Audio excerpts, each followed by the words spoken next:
substituting for our beloved senior minister, Reverend Bonnie Rose, who's away this week. And we have speaking with us the Venerable Kusala, which I just found out means Kusala the monk. Well, I brought my ukulele today. I thought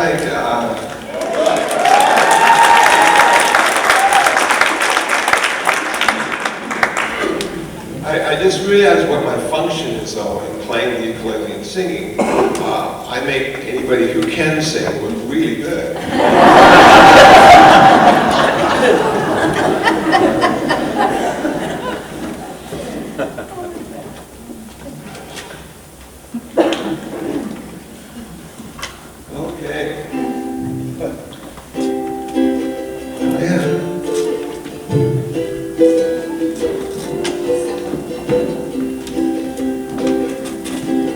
They say everything can be replaced,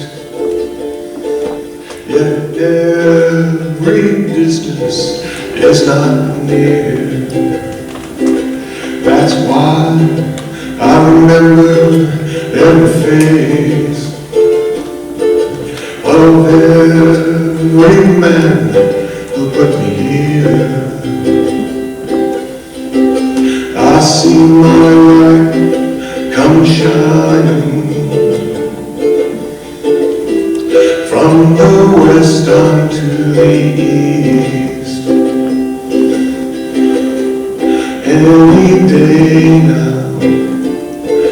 Any day now, I shall be released. They say every man needs protection. They say every man must fall.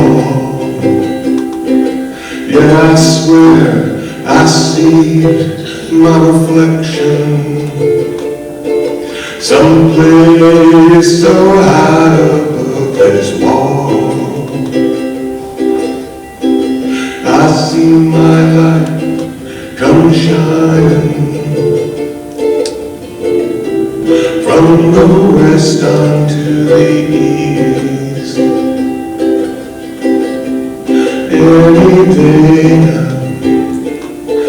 Any day now, I shall be relieved.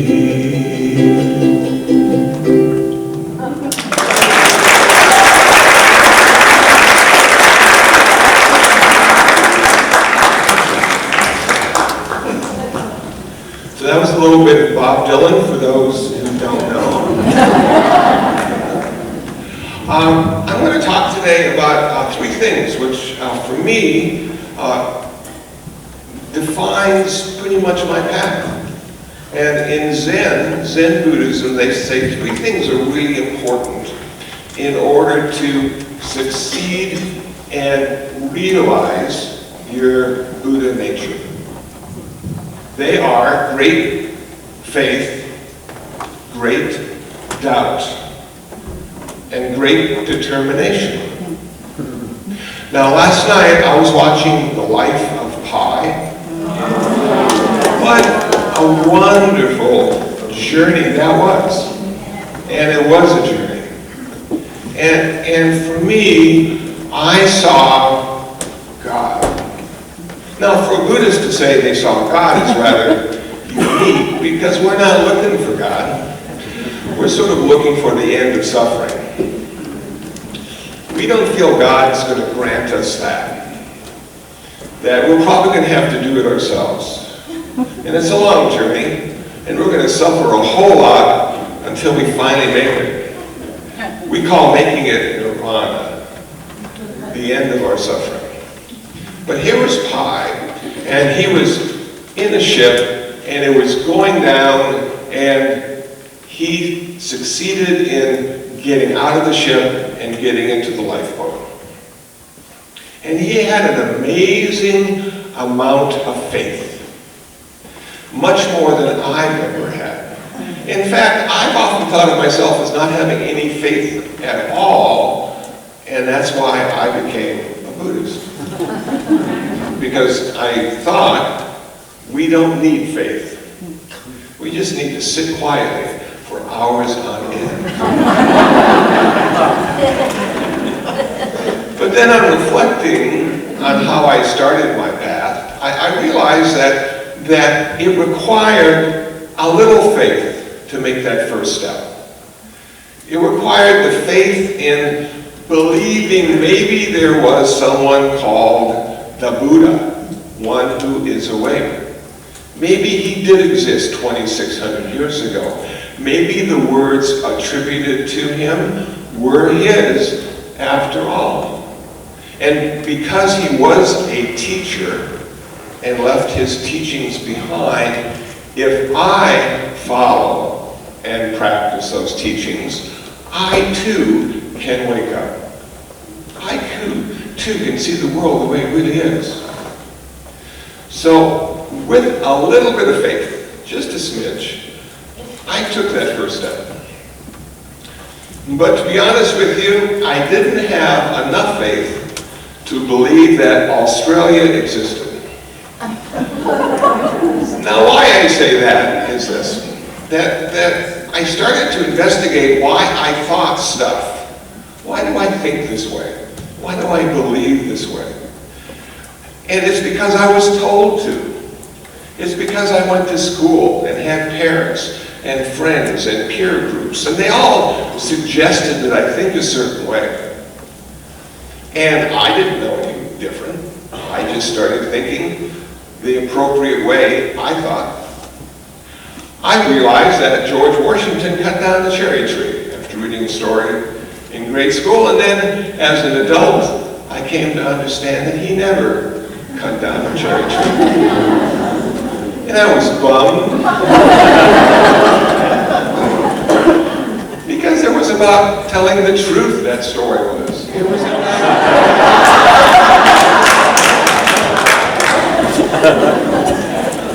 So I started to question everything I knew.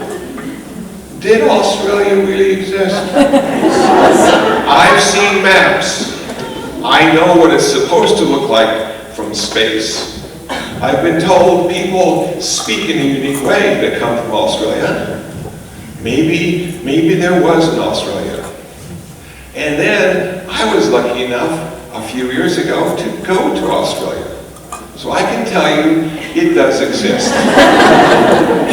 So I no longer had to have faith in the map or in the fact that it existed. I could say from an empirical perspective, my own personal experience, that yes, there is something out there that they call Australia. And it has sight and sound and smell and taste and touch. It does all the things it's supposed to do to be a place. So when I started my practice as a Buddhist, I had a little bit of faith, but I was waiting for that faith to turn into confidence. Because simply having a faith for me was never enough. I wanted to be sure. I was skeptical. People told me a whole lot of things, and some of them proved to be true, some of them proved to be opinions. Wow. Some of them proved to be just outright fantasies. It's good storytelling. Okay, nothing wrong with that. But as I continued to practice, and as I continued to deepen in my understanding of the true nature of reality, I started to feel doubt and skepticism. How could this ever work? I started meditating in 1979. It's 2013. I'm nowhere close to enlightenment. I'm tired.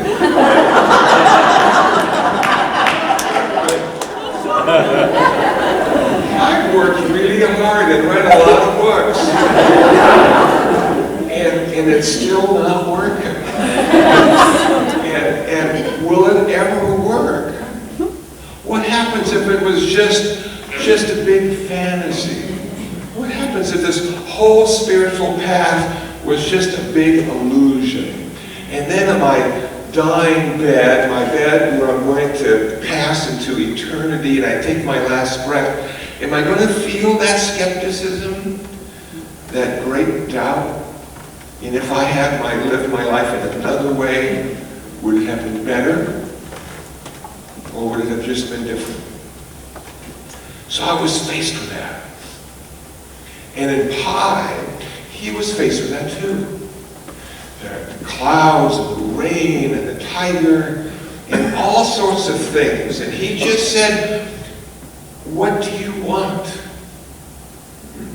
And there wasn't anything he could come up with. He had given everything. And still, he wasn't even close yet. So in our spiritual path, as we start to give everything away, we start to embrace the mystery of our life. We start to go beyond great faith and great doubt. And we come to a place of don't know.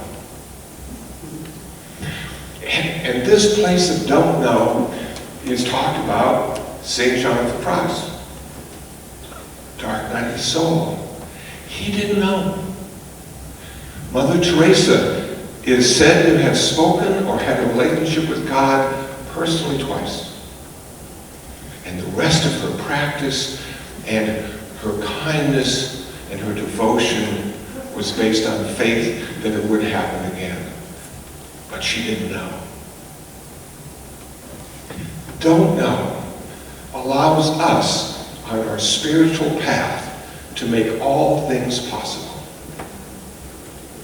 To make all things possible. As soon as we know anything, we immediately leave everything else out as a possibility. We choose sides, right and wrong, good and bad, Republican and Democrat. Whoa, what is the best side? In Buddhism, we talk about the middle path. The middle path of not knowing if the right or the left is correct. If this practice we're doing will actually turn out to be anything at all. And yet we continue to do it.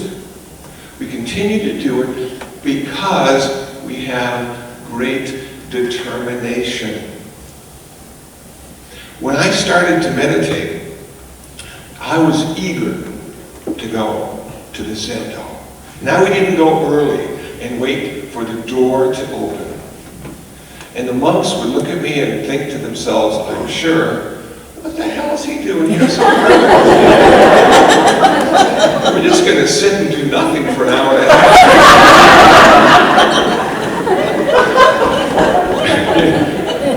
You know, surely he must have a life. And today, when I go down to open the door to the Zendo, I'm often greeted with smiling faces, just eager to come in. And there we sit, and our knees start to hurt, and our back starts to feel uncomfortable, and our mind gets agitated, and great doubt and great faith arise, and then finally the great unknowing. And then we all go home.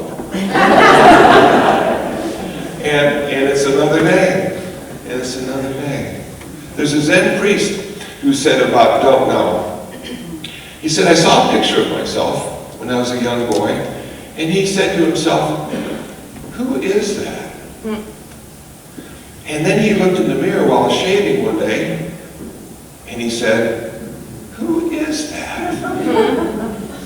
Now, it wasn't that he couldn't recognize the face of the boy, but which one of those 10,000 manifestations in this lifetime was that picture? Or was that face looking back at him in the mirror? How many people have we been today? In just this one day. And it's not even over yet. Who are we really? Don't know. That means we can be anybody. As soon as we know. So as I see my path, I see the fact that this determination, this need to practice with no outcome in mind, no goal. The goal has been lost. I had one in the beginning, but it proved too difficult to hold on to. I had to let it go, or else I would have been defeated. So now I sit with no goal in mind, not quite knowing who I am or what I'm supposed to do next. And yet somehow my life manifests in perfection. I'm not always able to see the perfection, mind you, but it manifests in perfection. We were talking a little bit earlier about aphids in a garden, and the question arose, maybe it'd be better to get rid of the aphids. And then I said, but they're supposed to be here. We're all supposed to be here. And it's our job to figure out what we're supposed to do with this here, with this now. It's a wonderful gift. And maybe sitting quietly in meditation is really all we need to do. Maybe.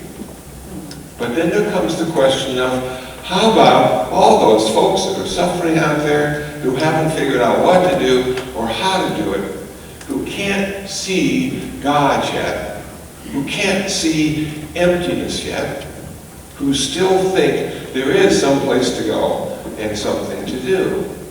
What do we do with them? And the Buddhist would say, well, we need to interact with them. We need to reduce their suffering by sharing what we're doing to reduce our suffering. But never telling them what to do, or never telling them how to do it. The Buddha was very good at that. He only told us what he did. And then we had to figure out what we needed to do. So when people tell me what I'm supposed to do, I get a little nervous. And then when people tell me what I need to do, I even get more nervous. Because I don't know. I don't know. But it seems to be working fine.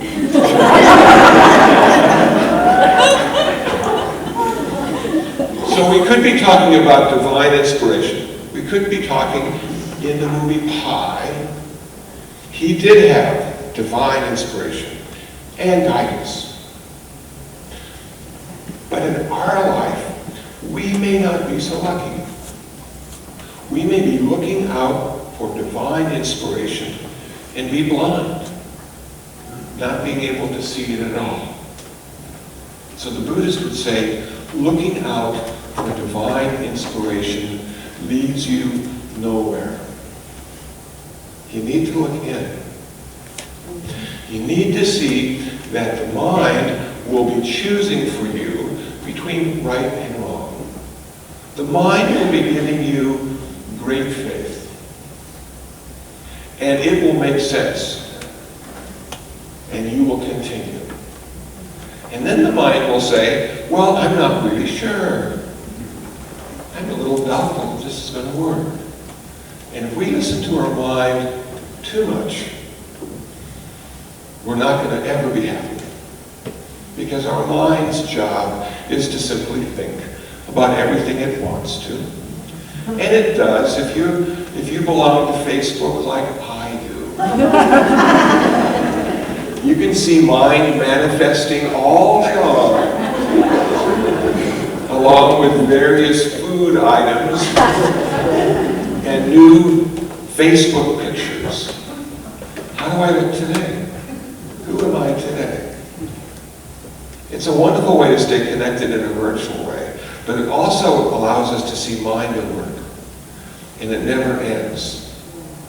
And when we come and change our focus from the outside to the inside and find heart and find feeling, we now are on the path to liberation, if you're a Buddhist.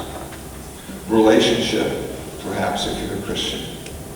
You're now on the path, and you already have, according to Buddhism, everything you need. You are fully equipped to realize your perfection, your true nature. And what you need to begin with is a little bit of faith. And then you need a little bit of skepticism.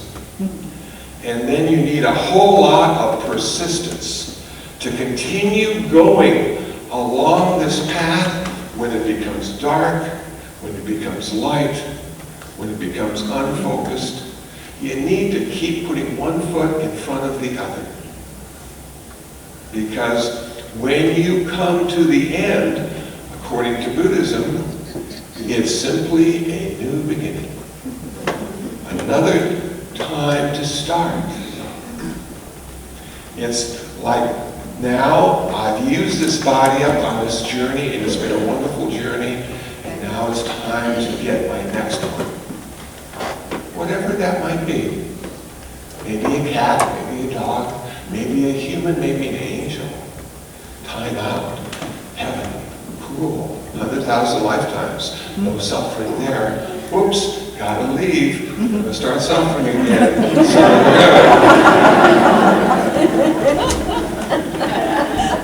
In Buddhism, heaven isn't forever. It's just a nice place to visit.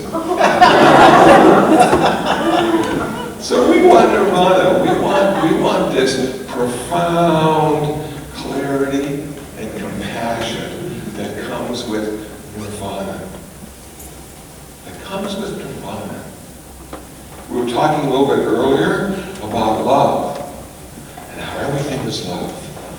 And being the contrarian that I am, I said, I don't buy it. I don't buy love as being that good.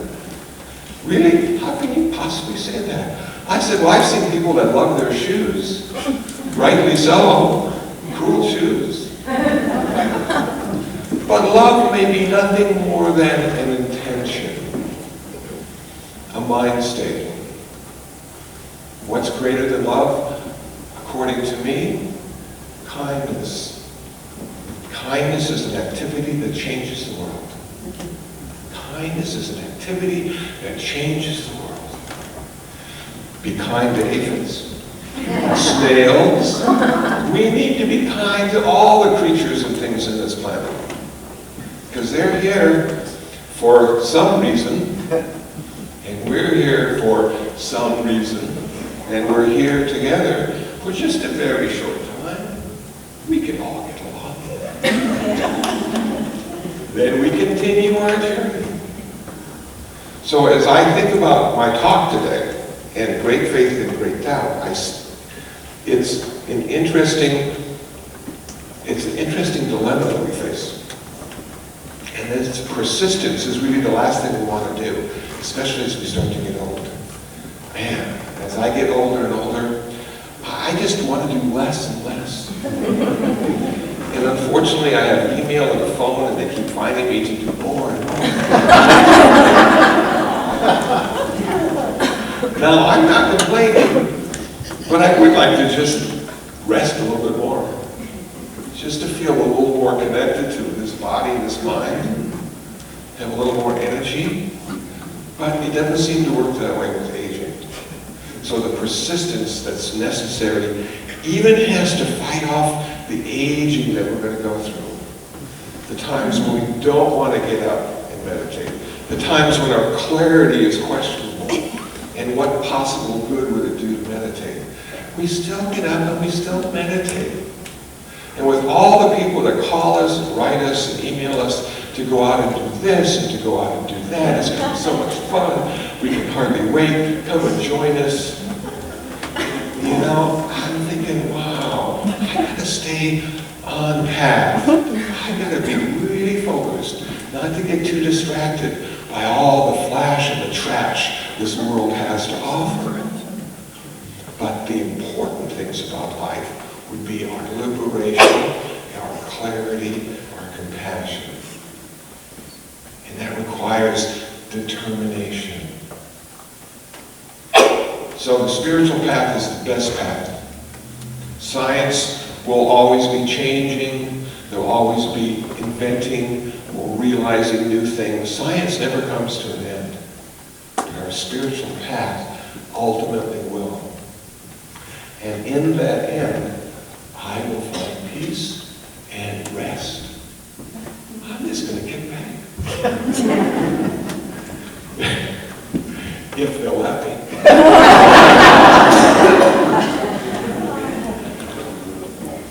thank you all for coming and listening to what I had to say today, and I hope what I had to say was meaningful. And if you haven't seen Life of Pi, I can highly recommend it. It's a wonderful journey. Thank you.